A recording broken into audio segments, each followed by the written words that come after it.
Hello everyone, good morning, dear friends. Welcome back.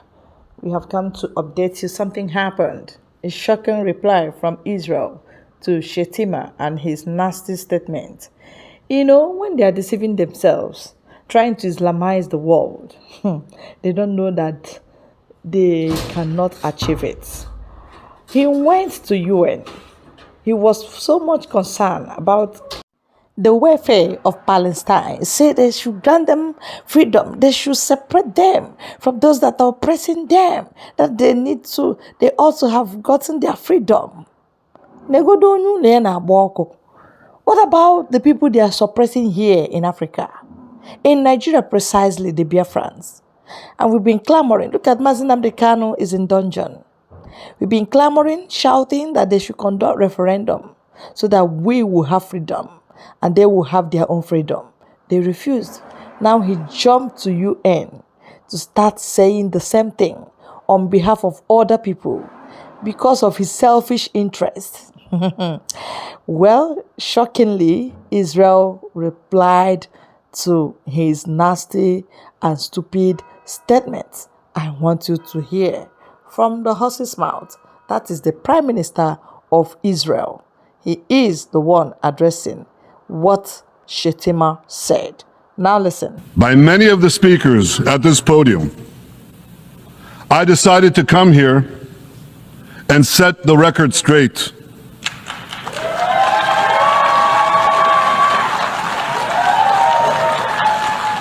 I decided to come here to speak for my people, to speak for my country, to speak for the truth.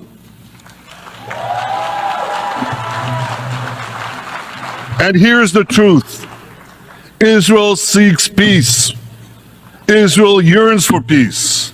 Israel has made peace and will make peace again.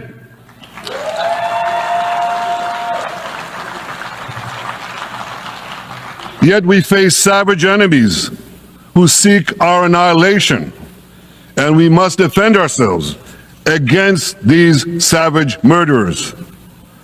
Our enemies seek not only to destroy us, they seek to destroy our common civilization and return all of us to a dark age of tyranny and terror. When I spoke here last year, I said we faced the same timeless choice that Moses put before the people of Israel thousands of years ago. As we were about to enter the Promised Land, Moses told us that our actions will determine whether we bequeath to future generations a blessing or a curse. And that is the choice we face today. The curse of Iran's unremitting aggression, or the blessing of a historic reconciliation between Arab and Jew. In the days that followed that speech, the blessing I spoke of came into sharper focus. A normalization deal between Saudi Arabia and Israel seemed closer than ever. But then came the curse of October 7th. Thousands of Iranian-backed Hamas terrorists from Gaza burst into Israel in pickup trucks, on motorcycles, and they committed unimaginable atrocities. They savagely murdered 1,200 people. They raped and mutilated women. They beheaded men. They burned babies alive. They burnt entire families alive, babies, children, parents, grandparents, in scenes reminiscent of the Nazi Holocaust. Hamas kidnapped 251 people from dozens of different countries, dragging them into the dungeons of Gaza. Israel has brought home 154 of these hostages, including 117 who returned alive. I want to assure you, we will not rest until the remaining hostages are brought home too. And some of their family members are here with us today. I ask you to stand up.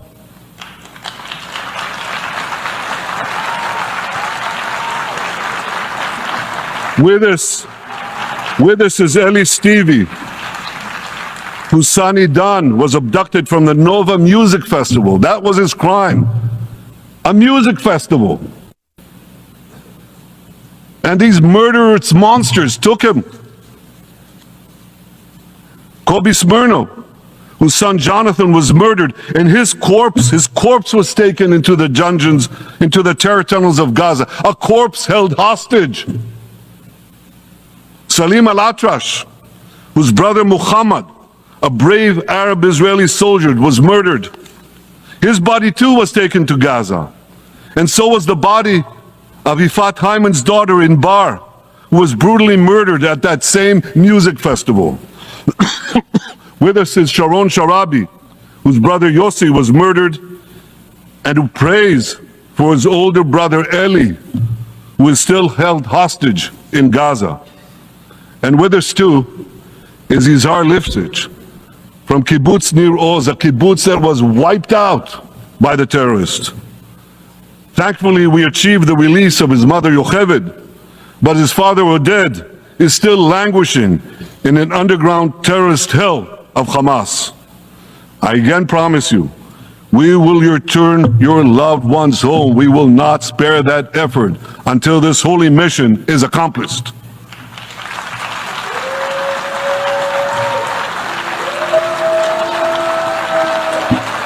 Ladies and gentlemen, the curse of October 7th began when Hamas invaded Israel from Gaza. But it didn't end there. Israel was soon forced to defend itself on 6 more war fronts organized by Iran. On October 8th, Hezbollah attacked us from Lebanon. Since then, they fired over 8,000 rockets at our towns and cities, at our civilians, at our children. 2 weeks later, the Iran-backed Houthis in Yemen launched drones and missiles at Israel, the first of 250 such attacks, including one yesterday aimed at Tel Aviv. Iran's Shiite militias in Syria and Iraq have targeted Israel dozens of times over the past year as well. Fueled by Iran, Palestinian terrorists in Judea and Samaria perpetrated scores of attacks there and throughout Israel.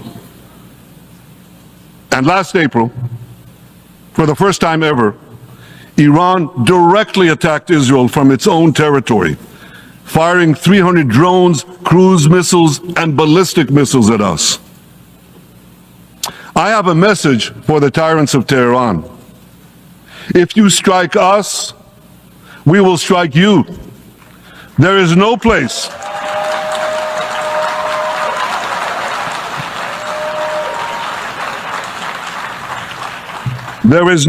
in Iran that the long arm of Israel cannot reach. And that's true of the entire Middle East. Far from being lambs led to the slaughter, Israel's soldiers have fought back with incredible courage and with heroic sacrifice. And I have another message for this assembly and for the world outside this hall. We are winning.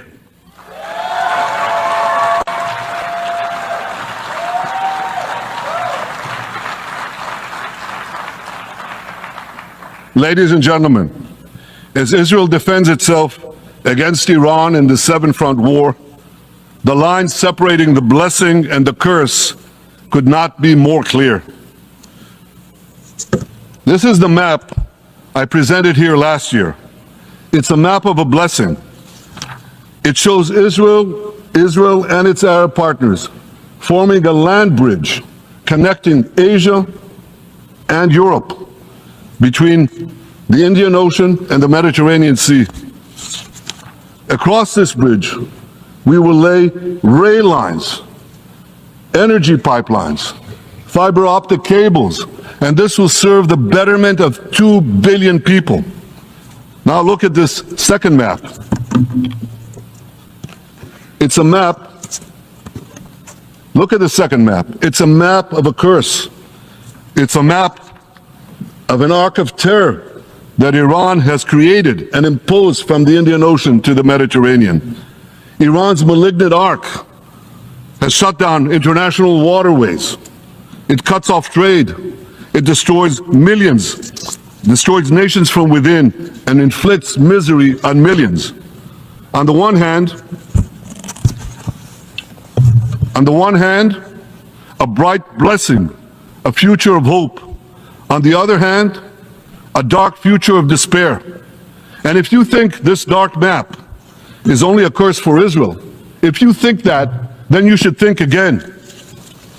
Because Iran's aggression, if it's not checked, will endanger every single country in the Middle East and many, many countries in the rest of the world. Because Iran seeks to impose its radicalism well beyond the Middle East. That's why it funds terror networks on 5 continents. That's why it builds ballistic missiles for nuclear warheads to threaten the entire world. For too long, the world has appeased Iran. It turns a blind eye to its internal repression. It turns a blind eye to its external aggression. Well, that appeasement must end. And that appeasement must end now.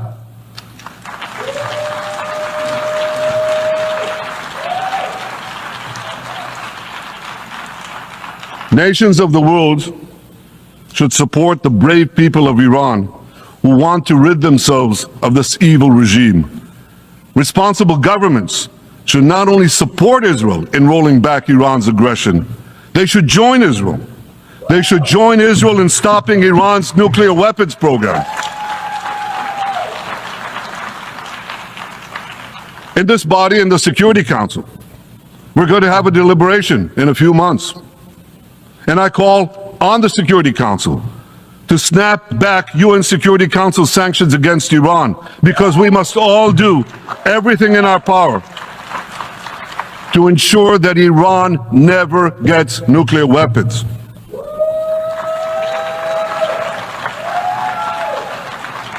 For decades, I've been warning the world against Iran's nuclear program. Our actions delayed this program by perhaps a decade, but we haven't stopped it. We've delayed it, but we haven't stopped it. Iran now seeks to weaponize its nuclear program for the sake of the peace and security of all your countries. For the sake of the peace and security of the entire world, we must not let that happen. And I assure you, Israel will do everything in its power to make sure it doesn't happen.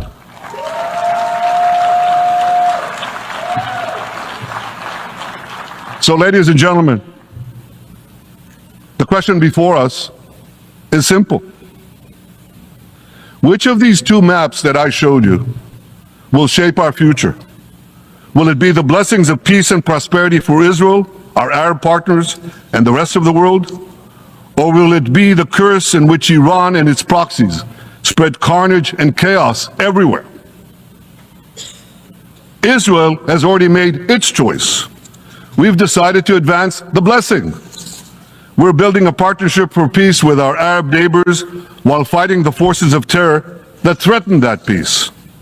For nearly a year, the brave men and women of the IDF have been systematically crushing Hamas's terror army that once ruled Gaza. On October 7th, the day of that invasion into Israel, that terror army numbered nearly 40,000 terrorists. It was armed with more than 15,000 rockets. It had 350 miles of terror tunnels, an underground network bigger than the New York subway system, which they used to wreak havoc above and below ground. A year later, the IDF has killed or captured more than half of these terrorists, destroyed over 90% of their rocket arsenal, and eliminated the key segments of their terror tunnel network. In major military operations, we destroyed nearly all of Hamas's terror battalions, 23 out of 24 battalions. Now, to complete our victory, we are focused on mopping up Hamas's remaining fighting capabilities. We are taking out senior terrorist commanders and destroying remaining terrorist infrastructure. But all the while, and I'll say this one more time, we remain focused on our sacred mission, bringing our hostages home. And we will not stop until that mission is complete. Now, ladies and gentlemen, even with Hamas's greatly diminished military capability, the terrorists still exercise some governing power in Gaza by stealing the food that we enable aid agencies to bring into Gaza. Hamas steals the food, and then they hike the prices. They feed their bellies, and then they fill their coffers with money that they extort from their own people. They sell the stolen food at exorbitant prices, and that's how they stay in power. Well, this too has to end, and we're working to bring it to an end.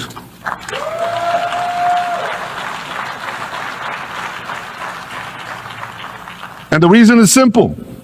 Because if Hamas stays in power, it will regroup, rearm, and attack Israel again and again and again, as it is vowed to do. So Hamas has got to go.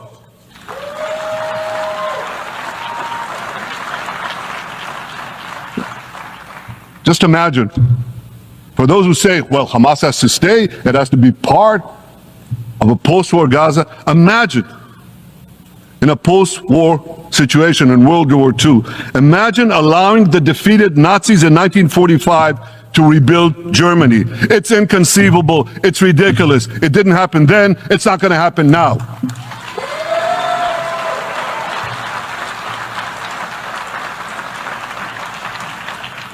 This is why Israel will reject any rule for Hamas in a post-war Gaza. We don't seek to resettle Gaza. What we seek is a demilitarized and de-radicalized Gaza. Only then can we ensure that this round of fighting will be the last round of fighting. We are ready to work with regional and other partners to support a local civilian administration in Gaza committed to peaceful coexistence. As for the hostages, I have a message for the Hamas captors. Let them go. Let them go. All of them. Those alive today must be returned alive, and the remains of those whom you brutally killed must be returned to their families. Those families here with us today, and others in Israel, deserve to have a resting place for their loved ones, a place where they can grieve and remember them. This war, ladies and gentlemen, this war can come to an end now. All that has to happen is for Hamas to surrender, lay down its arms, and release all the hostages. But if they don't, we will fight until we achieve victory, total victory. There is no substitute for it.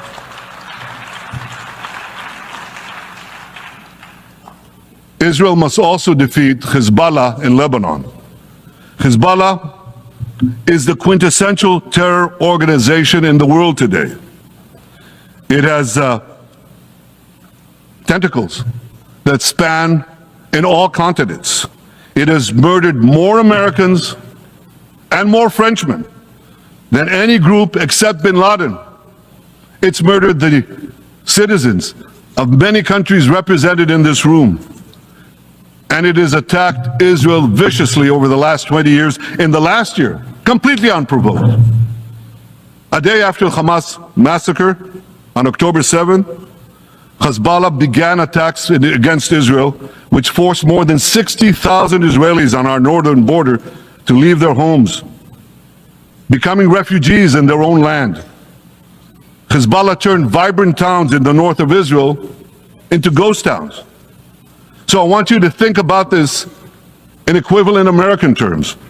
Just imagine if terrorists turned El Paso and San Diego into ghost towns. Then ask yourself, how long would the American government tolerate that? A day? A week? A month? I doubt they tolerate it even for a single day. Yet Israel has been tolerating this intolerable situation for nearly a year. Well, I've come here today to say, enough is enough.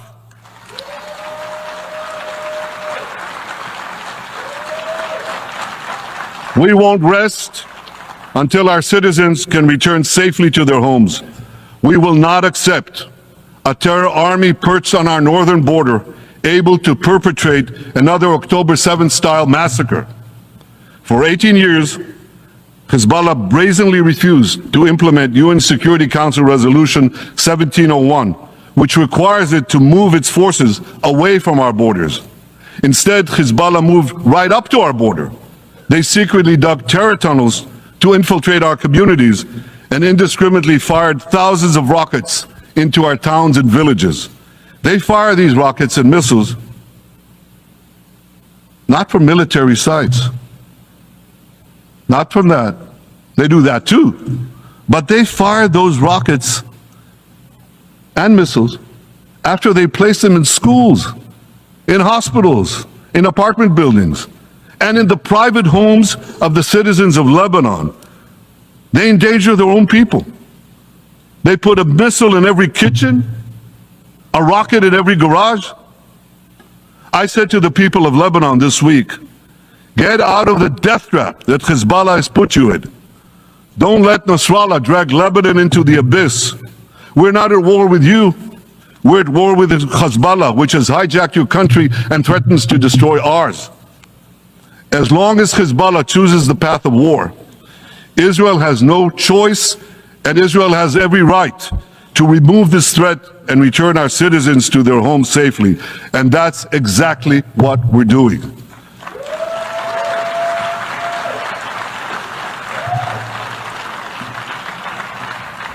Just this week, the IDF destroyed large percentages of Hezbollah's rockets, which it built with Iran's funding for 3 decades. We took out senior military commanders who not only shed Israeli blood, but American and French blood as well. And then we took out their replacements, and then the replacements of their replacements. And we'll continue degrading Hezbollah until all our objectives are met.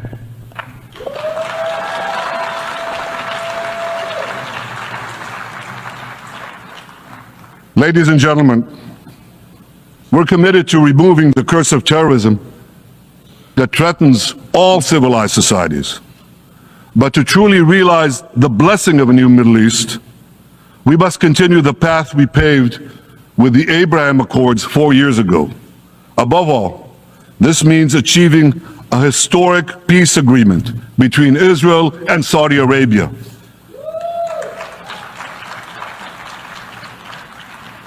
And having seen the blessings that we've already brought with the Abraham Accords, the millions of Israelis who've already flown back and forth across the Arabian Peninsula, over the skies of Saudi Arabia, to the Gulf countries, the trade, the tourism, the joint ventures, the peace,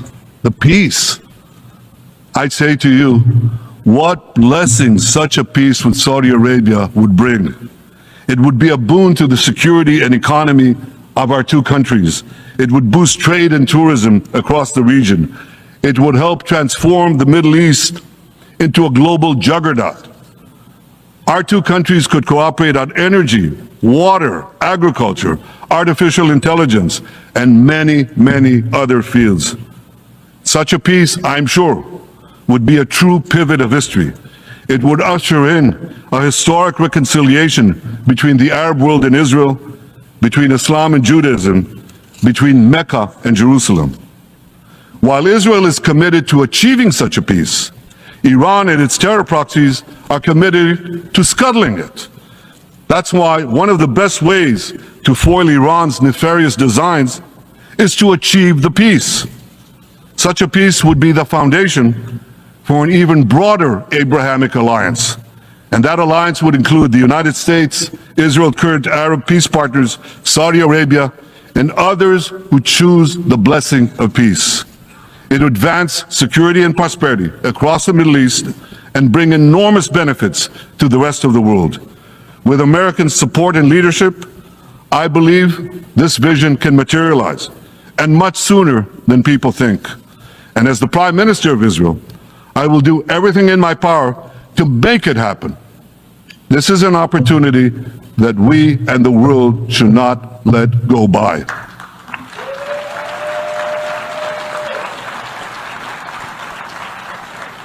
Ladies and gentlemen, Israel has made its choice. We seek to move forward to a bright age of prosperity and peace. Iran and its proxies have also made their choice. They want to move back to a dark age of terror and war. And now I have a question. And I pose that question to you. What choice will you make? Will your nation stand with Israel? Will you stand with democracy and peace? Or will you stand with Iran, a brutal dictatorship that subjugates its own people, exports terrorism across the globe? In this battle between good and evil, there must be no equivocation. When you stand with Israel, you stand for your own values and your own interests. Yes, we're defending ourselves, but we're also defending you against a common enemy that through violence and terror seeks to destroy our way of life. So there should be no confusion about this.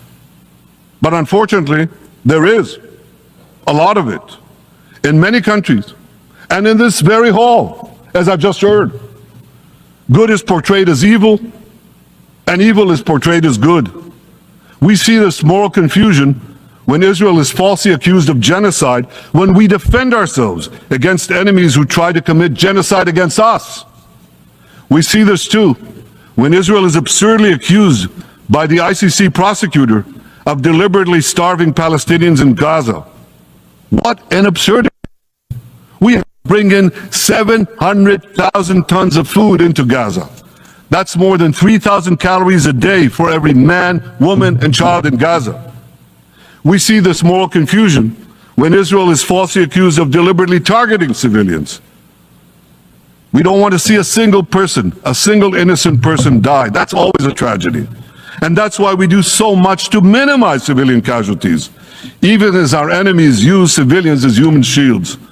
And no army has done what Israel is doing to minimize civilian casualties. We drop flyers, we send text messages, we make phone calls by the millions to ensure that Palestinian civilians get out of harm's way. We spare no effort in this noble pursuit. We see yet another profound moral confusion when self-described progressives march against the democracy of Israel. Don't they realize they support the Iranian-backed goons in Tehran and in Gaza? The goons who gun down protesters, murder women for not covering their hair, and hang gays in public squares, some progressives. According to the U.S. Director of National Intelligence, Iran funds and fuels many of the protesters against Israel. Who knows, maybe some of the protesters, or even many of the protesters outside this building now.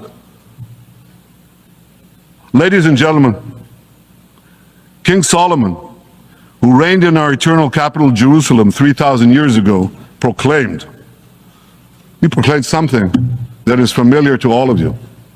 He said, "There is nothing new under the sun."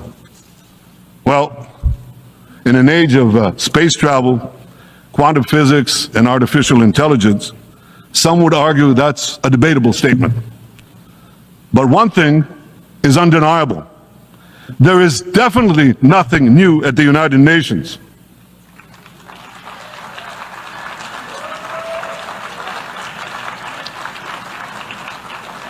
Take it from me. I first spoke from this podium as Israel's ambassador to the UN in 1984. That's exactly 40 years ago. And in my maiden speech here, I think it's the same podium, by the way. In my maiden speech here, I spoke against a proposal to expel Israel from this body. 4 decades later, I find myself defending Israel against that same preposterous proposal. And who's leading the charge this time? Not Hamas, but Abbas, Palestinian Authority President Mahmoud Abbas. This is the man who claims he wants peace with Israel. Yet he still refuses to condemn the horrific massacre of October 7th. He's still paying hundreds of millions to terrorists who murder Israelis and Americans. It's called pay for slay. The more you murder, the more you get paid. And he still wages unremitting diplomatic warfare against Israel's right to exist and against Israel's right to defend itself. And by the way, they amount to the same thing. Because if you can't defend yourself, you can't exist. Not in our neighborhood, certainly, and maybe not in yours. Standing in this podium 40 years ago, I told the sponsors of that outrageous resolution to expel Israel, gentlemen, check your fanaticism at the door.